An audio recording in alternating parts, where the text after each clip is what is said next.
والله يا اكلهم بطل، ذكرنا نجيب العيال هنا. اي والله انك صادق. ما سمعت اخر خبر؟ بيرفعوا سعر البنزين غير ارتفاع الاول، وهذا غير البدلات اللي انشالت. الله يعين، بس ما ندري ايش اللي جاي بعد.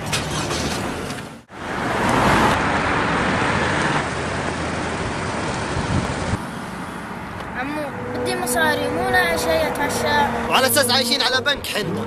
بس انتوا عايشين على شيء كثير محسودين عليه. وش اللي محسودين؟ اسمع، قال محسودين عليه.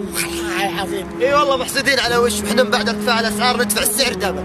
محسودين على الامن والامان اللي نحن ودول كثير بيتمنوه، واذا انت تدفع دولتك تدفع مليارات في الحرب لحمايتك.